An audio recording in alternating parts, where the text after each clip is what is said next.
Cold open. Visual, layar ponsel gelap. Timestamp pukul 2.16. Waveform voice note muncul tanpa memperlihatkan wajah siapapun.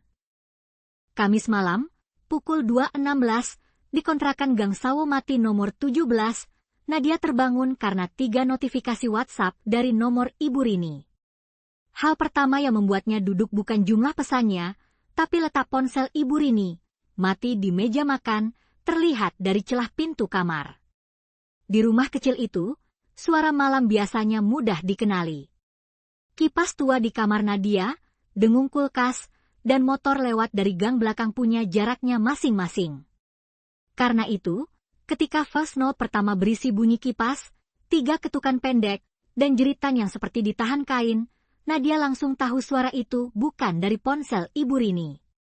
Suara itu berasal dari dinding kamarnya sendiri. Rumah yang masih masuk akal.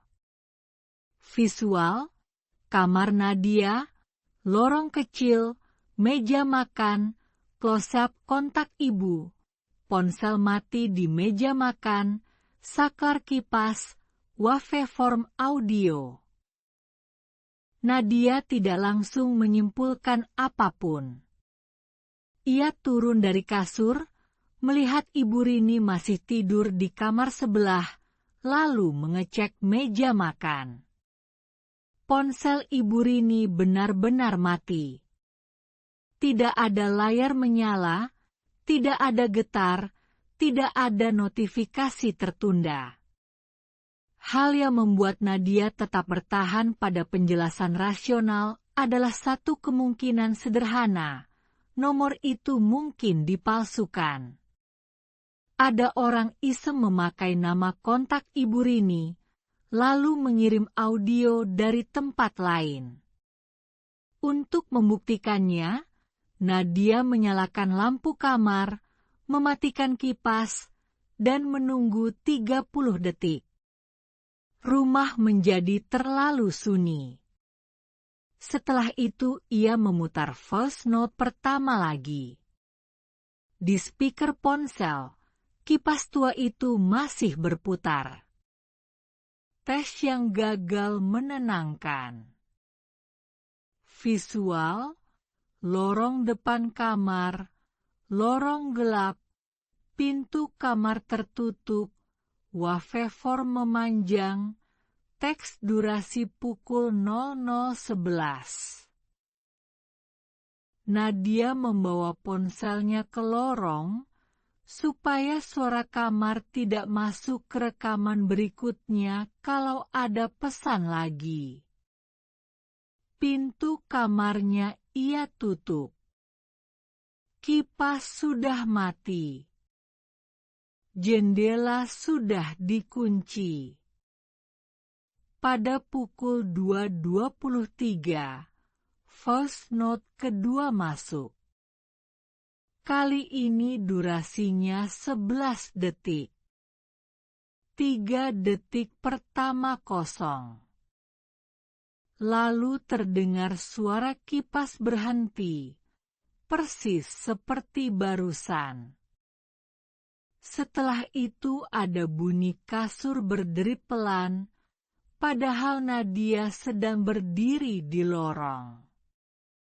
Di detik terakhir, napas seseorang terdengar terlalu dekat dengan mikrofon. Nadia spontan berbisik, "Anjir," sebelum menutup speaker dengan telapak tangan. Bukan napas orang lelah. Lebih mirip seseorang menahan diri agar tidak bersuara. Saksi kedua. Visual, depan kamar ibu, 2 orang di lorong, ponsel baterai kosong, tangan menutup layar, teks, 3 ketukan. Nadia membangunkan Ibu Rini tanpa menunjukkan voice note ketiga yang belum dibuka. Ia hanya meminta Ibu Rini memastikan ponselnya sendiri masih mati. Ibu Rini memeriksa meja makan, lalu wajahnya berubah ketika melihat ikon baterai kosong. Ia tidak bertanya siapa yang mengirim pesan itu. Ia justru bertanya apakah suara ketukan terdengar 3 kali. Pertanyaan itu membuat Nadia berhenti bicara.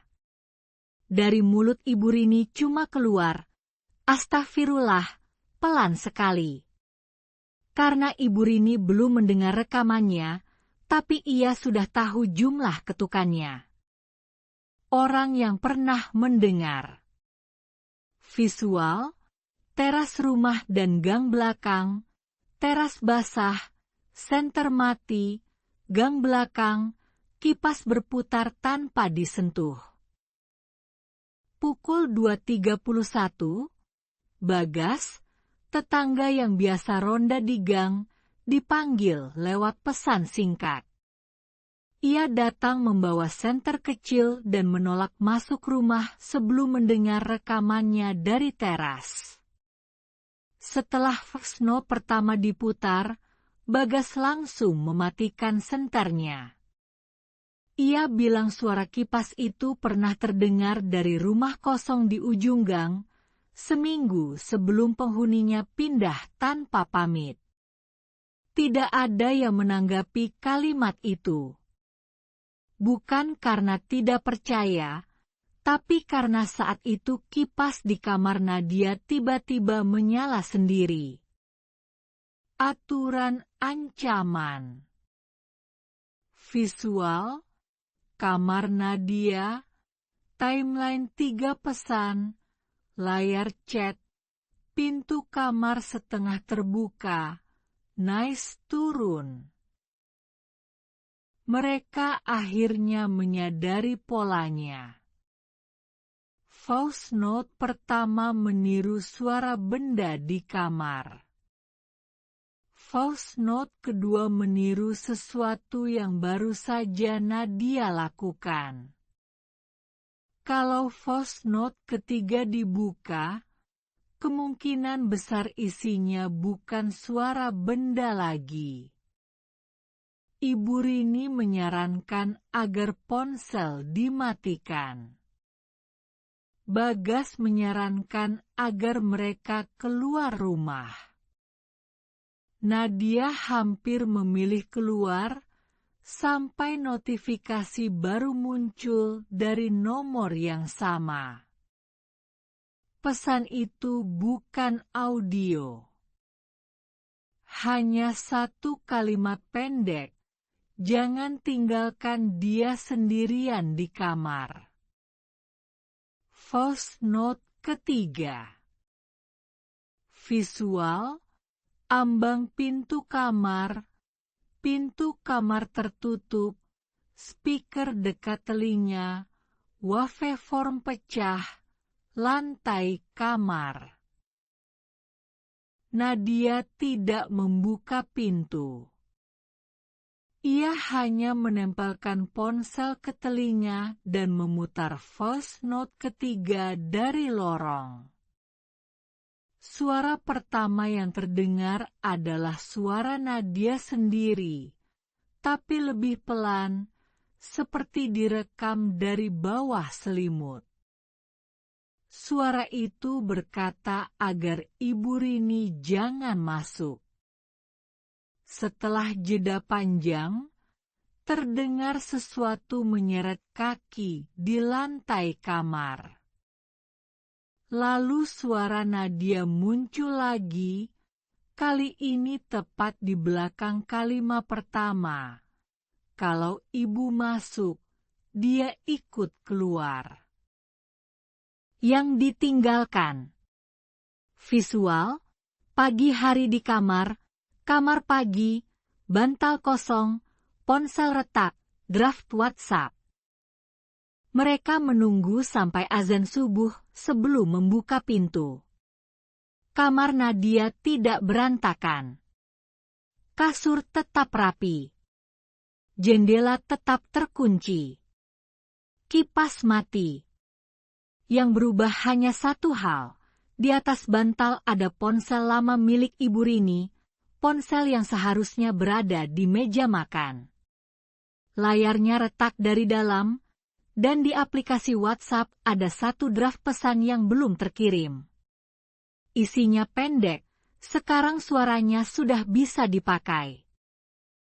Prosedur baru. Visual, malam berikutnya, layar ponsel dibalik, grup warga, waveform 6 detik, jam 00.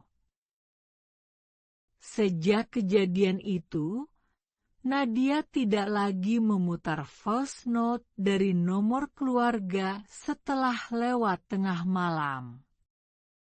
Aturannya sederhana.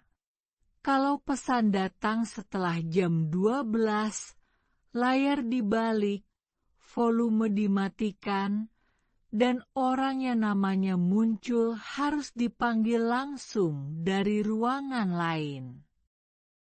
Aturan itu terdengar berlebihan sampai satu malam Bagas mengirim pesan suara ke grup warga.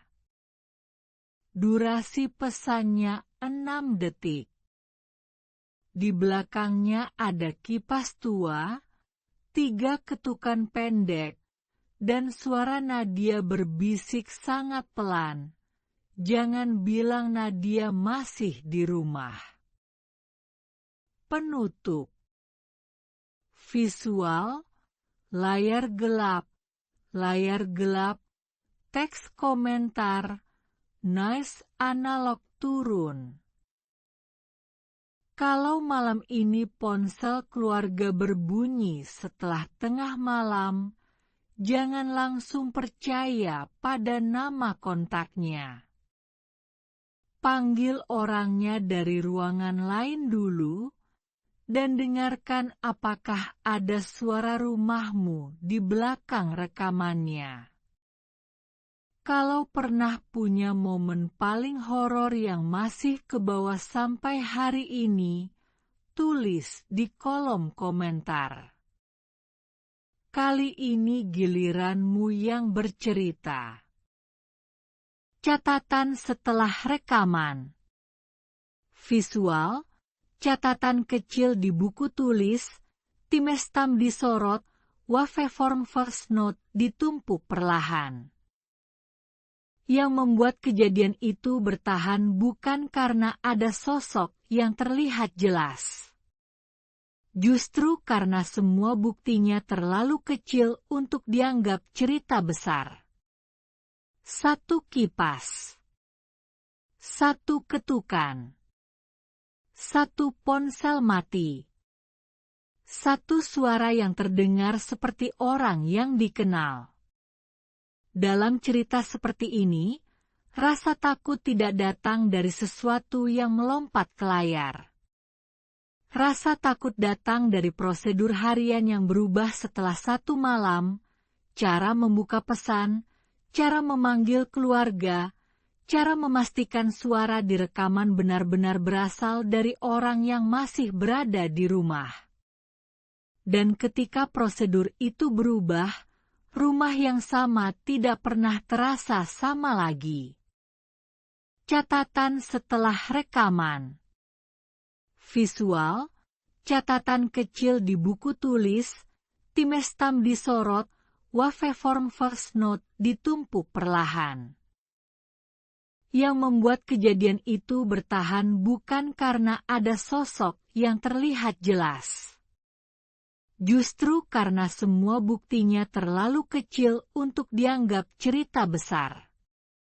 1 kipas. 1 ketukan. 1 ponsel mati. 1 suara yang terdengar seperti orang yang dikenal. Dalam cerita seperti ini, rasa takut tidak datang dari sesuatu yang melompat ke layar. Rasa takut datang dari prosedur harian yang berubah setelah 1 malam, cara membuka pesan, cara memanggil keluarga, cara memastikan suara di rekaman benar-benar berasal dari orang yang masih berada di rumah. Dan ketika prosedur itu berubah, rumah yang sama tidak pernah terasa sama lagi. Catatan setelah rekaman. Visual, catatan kecil di buku tulis, timestamp disorot, waveform first note ditumpuk perlahan. Yang membuat kejadian itu bertahan bukan karena ada sosok yang terlihat jelas.